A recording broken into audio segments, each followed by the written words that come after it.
Assalamualaikum warahmatullahi wabarakatuh.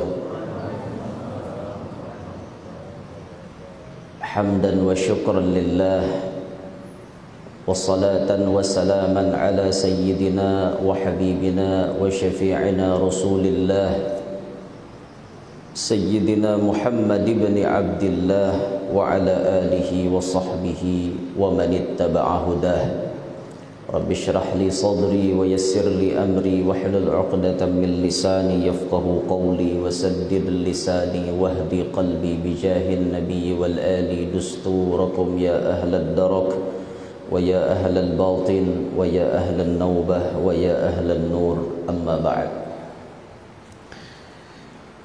Bersyukur alhamdulillah pada subuh hari ini kita ditakdirkan oleh Allah Subhanahu wa taala berkumpul di dalam masjid yang mulia ini dengan tujuan yang pertama melaksanakan kefarduan kita berupa salat subuh yang dijalankan dengan sunnah baginda Nabi Muhammad sallallahu alaihi wasallam, yaitu berjamaah.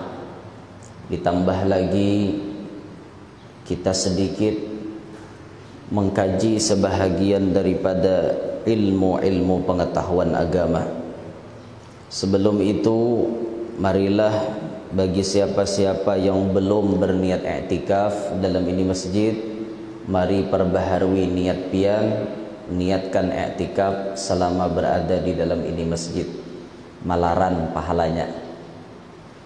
Kalau ulun sudah dari luar tadi menazarkan i'tikaf dalam ini masjid.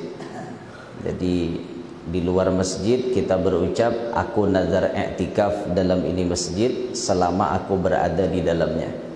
Ketika kita masuk masjid, langsung kita laksanakan berniat i'tikaf yang telah dinazarkan dalam ini masjid selama aku berada di dalamnya, fardu karena Allah Ta'ala.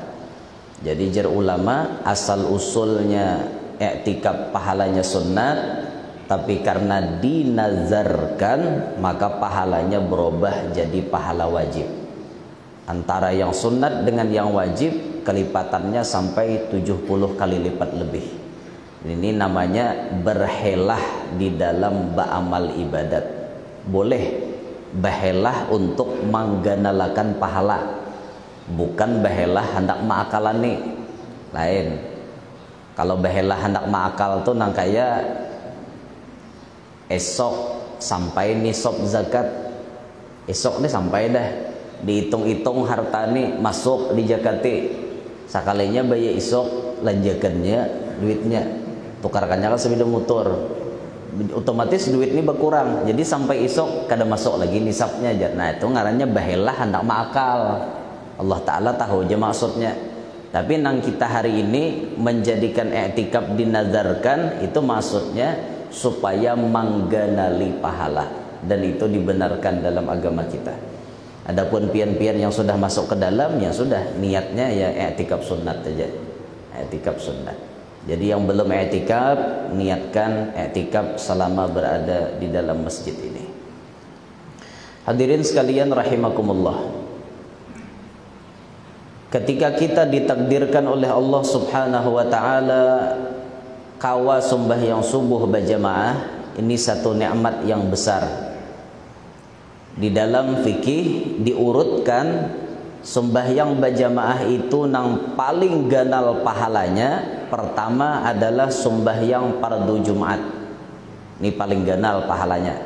Kada ada lagi nang kau menyilip ngintok. Karena ngintok kewajiban. Nah setelah sembahyang Jumat, peringkat nomor 2 sembahyang berjamaah pahalanya yang terbesar, yaitu sembahyang subuh. Sembahyang subuh berjamaah ini pahalanya paling gonal. Apalagi sembahyang subuhnya hari Jumat, terus memakai ayat yang disunnatkan oleh Nabi. Pertama, rakaat pertama alif lam mim as-sajdah, rakaat yang kedua al-insan hal ata 'alal insan hinum minad dahar, dan seterusnya. Apalagi harinya hujan, ganal lagi pahalanya. Mati lampu pulang berjamaah, ganal lagi pahalanya biar as-sawab ala gadri ta'ab.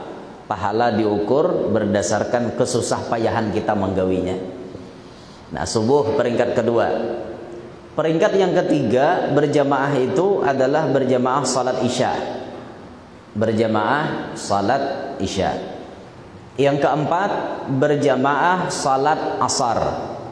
Yang kelima berjamaah salat zuhur. Yang keenam berjamaah salat maghrib. Subuh peringkat nomor 2 paling ganal, tapi orangnya kada banyak. Sedikit nah hakon sembahyang subuh berjamaah. Tapi kalau maghrib pahalanya paling dikit, banyak orangnya berjamaah. Aneh juga. Inilah keadaan kita. Seandainya kita melihat pahala atau nang kayak apa pian, pasti kita berabut hendak sembahyang subuh berjamaah. Tapi kan kita kada melihat. Akhirnya ya itu nggak jadiannya. Sembahyang subuh nih kada banyak orangnya dibanding sembahyang maghrib. Ada kawai kayak itu udah bacaannya. Umat Islam itu bisa ditakuti oleh lawan apabila musuh melihat orang Islam sembahyang subuh kayak hari raya. Hanyar musuh takutan. Amun kita umat Islam sembahyang subuh yang ya kawa dihitung jari, umat Islam ni kada ditakutani belum. Haibahnya kada kawan nang kayak singa. Kekuatannya kada kawan nang dipandang orang kayak raja hutan tuh kada kawan. Bisa dipandang seperti itu kalau sembahyang subuhnya nang kayak hari raya. Tapi adalah kira-kira sembahyang subuh kayak hari raya. Setiap hari maksudnya. Kan kadada. Wadah kita mun di Makkah tuh lain bicara. Wadah kita kadada. Kenyataannya di wadah kita karancakan sembahyang subuh lah nang paling dikit orangnya. Syukur juga daripada nang kosong. Mun di lain-lain rejim ada nang kosong pian sembahyang subuh. Kosong ada lalu. Untung aja ada kaum betungguan. Iya kaum bang, kaum betarhim, kaum kamat, kaum sembahyang sorangan, baca doa sorangan, betahlil sorangan, salaman sorangan. Habis sorangan kaum jegewian, kasihan. Tapi alhamdulillah di Masjid Besar Al Munawwarah orangnya banyak sembahyang subuh. Alhamdulillah. Subuh ini aja kah? Atau hari-hari kan? Insyaallah hari-hari lah. Insyaallah Al Munawwarah. Hadirin sekalian rahimakumullah. Di antara amalan-amalan yang bagus yang telah diajarkan oleh ulama-ulama kita setelah sholat subuh khususan, hari ini sedikit akan ulun jelaskan sebagai oleh-oleh gesanpian berataan. Yang pertama disebutkan di dalam kitab Senjata Mukmin itu disebut siapa yang setelah sholat subuh mengamalkan membaca ya Fattah, ya Fattah dibaca 70 kali, dibaca 70 kali dengan meletakkan telapak tangan kanan di dada sebelah kiri. Jadi telapak tangan kanan diletakkan di dada sebelah kiri. Pingkuti dada kita sambil membaca ya Fattah, ya Fattah, ya Fattah, ya Fattah, ya Fattah, ya Fattah sampai 70 kali. Ada sebagian yang menambahkan berwudu menghadap kiblat. Ini khusus nih amalan sembahyang subuh. Apa padilatnya itu? Padilatnya itu menyesuaikan keadaan kita. Apabila kita seorang ulama, Allah akan membukakan ilmu hikmah kepada kita. Apabila kita seorang pelajar, Allah akan membukakan pintu supaya kita pemahaman. Apabila kita seorang pedagang, Allah jadikan dagangan kita laris manis. Apabila kita seorang pejabat, Allah takdirkan bisa naik jabatan. Apabila kita seorang, apalagi kita macam-macam Nang bahuma insyaallah jadi pahumaannya, nang bakabun jadi kabunnya, hanya dengan amalan ya Fattah 70 kali tiap sembahyang subuh. Itu diamalkan dengan kaifiat yang disebutkan tadi. Telapak tangan kanan diletakkan di dada di sebelah kiri. Itu diamalkanlah mulai hari ini. Ini masih sembahyang subuh ngarannya, tapi mengamalkannya kena aja habis tuntung taklim. Rahatan taklim jangan mengamalkan, itu ada beradab ngarannya. Rahatan guru menjelaskan inya beramalan, itu kan ada beradab. Jaga adab tatkala guru menjelaskan, fokus kepada penjelasan guru. Amaliyah apapun nang pian baca kada kawa mengalahkan pahala majelis ta'lim. Jadi waktu majelis ta'lim lepas semua amalan, pian dengarkan, fokus masalah ilmu. Itu lebih ganal daripada amalan yang lain. Habis ta'lim hanya mengamalkan itu. Hafal kaifiatnya? Ya Fattah 70 kali dibaca dengan cara meletakkan telapak tangan kanan di dada sebelah kiri. Diamalkan. Bagus menghadap kiblat dalam keadaan masih berwudu. Insyaallah fadilatnya kalau pian rutin mengamalkan, pian pacang merasakan fadilat tersebut. Amalkan aja itu. Yang kedua, khususon kita orang Banjar dan sekitarnya, termasuk wilayah Kalteng dan sekitarnya, itu kita mengamalkan amaliyah yang ada kaitannya dengan Syekh Muhammad bin Abdul Karim As-Samman. Rancak kita mendengar dalam manaqib Syekh Samman memberikan wasiat kepada kita untuk mengamalkan doa Allahumma ghfir li ummati sayyidina Muhammad, Allahumma arham ummata sayyidina Muhammad, Allahumma astur ummata sayyidina Muhammad, Allahumma jbur ummata sayyidina Muhammad. 4 kali berturut-turut setelah salat subuh sebelum berpandir masalah dunia. Beliau menyebut siapa mengamalkan itu termasuk dalam martabat wali kutub. Biar kada jadi wali kutub tapi tak buat dalam kelompok wali kutub. Ini untungnya. Akan tetapi ujar sebagian ulama menjelaskan, kada cukup kita hanya membaca itu, kada cukup. Tapi dari bacaan itu harus kita amalkan dalam kehidupan sehari-hari. Bacaannya kita baca tiap imbas sembahyang subuh, tapi makna dari bacaan itu harus kita amalkan di tiap-tiap waktu kita, di tiap-tiap hari di kehidupan kita.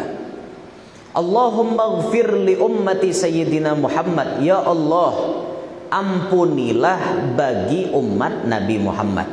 Itu kan maknanya. Pengamalannya dalam hidup pian harus bisa jadi orang nang kawa memaafkan, mengampuni kesalahan-kesalahan umat Nabi Muhammad. Al-insan mahallul khata' wan nisyan. Manusia itu tempatnya salah, tempatnya kada ingat. Maka tatkala ada orang lain bersalah lawan pian harus siap memaafkan, maampuni. Harus siap ya. Jangan jadi manusia hidup kada hendak beri maaf. Jangan. Rancak rajin dengar nang itu, rancak binian bang. Antara binian pulang. Lam tadi je binian kami juga ditimbang. Rancak ulun mendengar binian bang, bila sudah berhual, ya dah. Bila sudah berhual kayak toto. Pokoknya bila tak pahual pun aku kada rida sampai mati. Mai je ulo kada rida. Napa habaran? Pokoknya je aku kada rida je. Ka itu pokoknya. La ilaha illallah. Kada hendak memberi maaf lawan umat Nabi Muhammad. Padahal kita ini dituntut supaya memaafkan kesalahan orang lain. Pasti ada orang lain tuh bisa tak salah lawan kita, tapi kita maafkan, kita ampuni. Jangan sampai kita berlagak nang kayak itu tadi, bapandir nang kayak itu tadi nah. Aku kada hendak memaafkan dia sampai ke mati, aku kada rela. Umay talalu pian. Belajarlah nang kayak Rasulullah. Apa sifatnya Rasulullah? Ya'fu 'anid dzambi idza kana fi haqqihi wa sababihi. Wa idza dhuyyi'a haqqullah lam yakum ahadun li ghadabihi. Itu akhlak Nabi kita. Ya'fu 'anid dzambi idza kana fi haqqihi wa sababihi. Nabi memaafkan yang terkait dengan diri pribadi beliau. Orang lain tak salah dimaafkan Nabi. Ini akhlak Nabi. Orang lain mahwalani Rasulullah, Nabi kada sarik. Diludahi Nabi, Nabi kada sarik. Ditawak pakai batu, Nabi kada sarik. Ya bayangkan waktu Nabi masuk ke Taif, waktu Nabi berdakwah ke Taif, itu bukan disambut dengan kemuliaan, dimuliakan, dihormati, disanjung, kada. Tapi dakwahnya Nabi Muhammad disambut pakai tawakan batu, takuk ditawak, sampai batis Rasulullah itu berdarahan. Itulah dulu yang membuat Sayyidil Habib Umar bin Hafid tatkala disambut oleh murid-murid beliau. Kalau kada salah itu di Kuningan, di pondok pesantren As-Siddiq Al-Habib Guresh Baharun. Itu disambut Habib Umar dengan pukulan terbang 1000 buting terbang. Naman catuk 1000 ikung, catuk terbang 1000. Habib Umarnya dinaikkan dalam kereta kencana. Itu beliau nangis sepanjang jalan sampai ke tempat acara. Kenapa maka menangis? Karena beliau mengingat Rasulullah bahari masuk ke benua orang ditawak pakai batu. Aku masuk ke benua orang dimuliakan orang, dihormati orang, disanjung orang. Nangis beliau karena mengenang perjuangan Nabi Muhammad SAW. Ditawak Nabi pakai batu, tapi Nabi kada sarik. Sampai malaikat menawarkan gunung tu nah, hendak aku hampasakan lawan bubuhannya tu. Apa jawaban Nabi? Kada usah. Jangan diangkat gunung, biarkan mereka hidup. Kada usah. Malah Nabi mendoakan Allahumma ghfir liqaumi fa innahum la ya'lamun. Wa fi riwayatin Allahumma hdi qaumi fa innahum la ya'lamun. Ya Allah, ampunilah dosa kaumku karena mereka belum tahu. Ya Allah, berilah petunjuk kaumku karena mereka belum tahu. Itu doanya Rasulullah. Disakiti orang, Nabi malah memaafkan. Kalau pian bisa kayak itu, lakas jadi wali pian. Memaafkan kesalahan orang-orang yang berbuat jahat lawan seorang. Memaafkan. Apalagi kawa berbuat baik lawan musuh, bah top banget pian. Lakas jadi wali, jamin je pian. Biar kada pernah hajut, biar salawat sedikitannya, zikir kada tapi banyak, tapi lawan musuh baik. Musuh diberi duit, musuh ditraktir, musuh dibawa ziarah, musuh dibawa naik pesawat, lakas jadi wali pian. Bujuran toh. Tes habian kada percaya. Lakas pian jadi wali di hadapan Allah. Modalnya cuma berbuat baik kepada musuh. Ahsin ila man asaa ilaik. Berbuat baiklah kepada orang yang berbuat jahat kepada engkau. Nyaman disambat tapi ngalih diamalkan. Ya rasakan pian sawarong lan musuh, hakon ka traktir musuh. Kebanyakan ada kau kada rigi aku jah traktir ngintok. Mulan jah udahnya nyambeti saurang awak bayari pulang. Hah, ada akalnya kok jah. Nah, kita lah kok. Itu kita kayak itu, makanya ada mau jadi wali pian. Coba aja ke musuh tuh ditraktir, nah sudah pun pian sudah ulun bayari tadi tuh, lakas jadi wali pian. Karena isok tatamu pulang musuh bayari pulang. Ada musuh tak hutang bayariakan hutangnya, lakas tuh jadi wali. Habib Ali itu bila hendak guring, sidin berdoa. Habib Ali sahibul maulid yang pengarang Maulid Habsyi. Itu sidin berdoa bila hendak guring, Allahumma samih ila man asaa ilayya. Allahumma samih ila man asaa ilayya. Ya Allah, maafkan kepada orang-orang yang telah berbuat jahat kepadaku. Itu doa Habib Ali bila hendak guring. Bila hendak guring, Habib Ali mendoakan, ya Allah, siapa yang tak salah lawan aku, maafkan kesalahannya. Doa Habib Ali kayak itu pian. Kita suahlah berdoa nang kayak itu hendak guring. Harapan malah kita lagi oh isok bila tetamu juga kan hantam tuh Pak bila tetamu. Ini kita memikirkan nak balas dendam. Habib Ali malah mendoakan samih ila man asaa ilai. Maafkan ya Allah dosa orang nang tak salah lawan ulun. Itu doa Habib Ali. Makanya orang-orang wali itu luar biasa pian. Mengamalkan benar lawan Allahumma ghfir li ummati Sayyidina Muhammad dalam kehidupan sehari-hari. Memaafkan. Nah, ini sifat Rasulullah, memaafkan lawan orang nanti salah dengan diri pribadi beliau.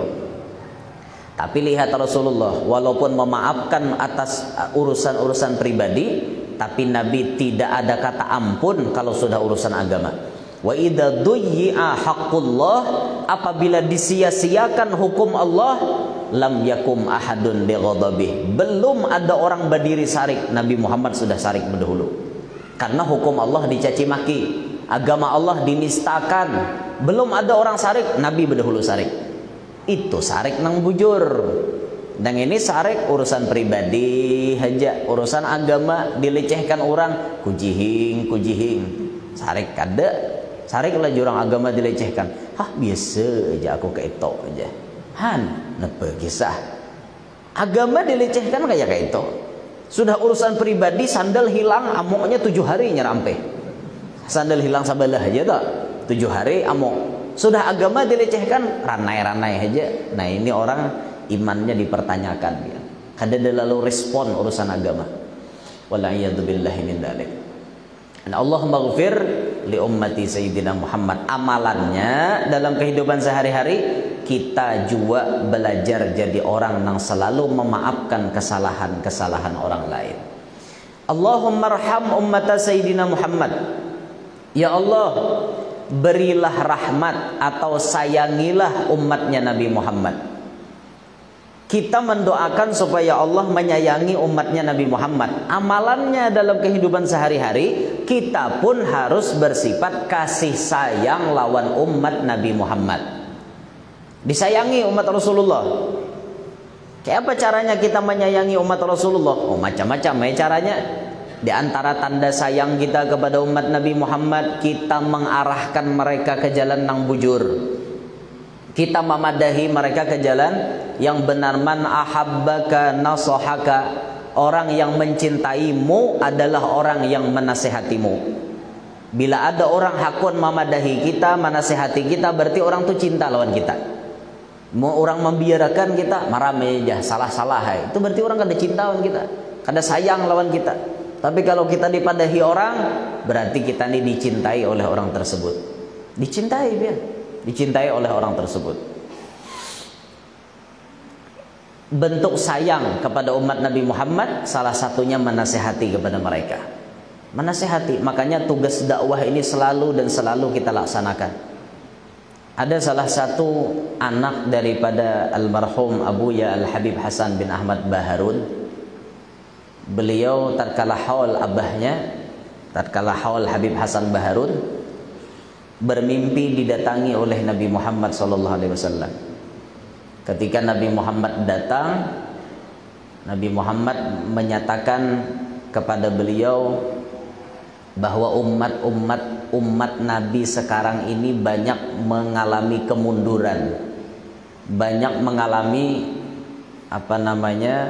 keteledoran dalam urusan agama.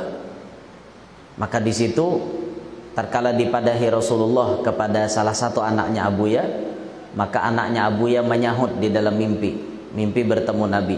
Sidin menyahuti, ya Rasulullah, mulai saat ini ulun bersumpah untuk selalu dan selalu dimanapun kapanpun ulun akan berdakwah untuk mengajak umat pian supaya menjadi orang yang benar.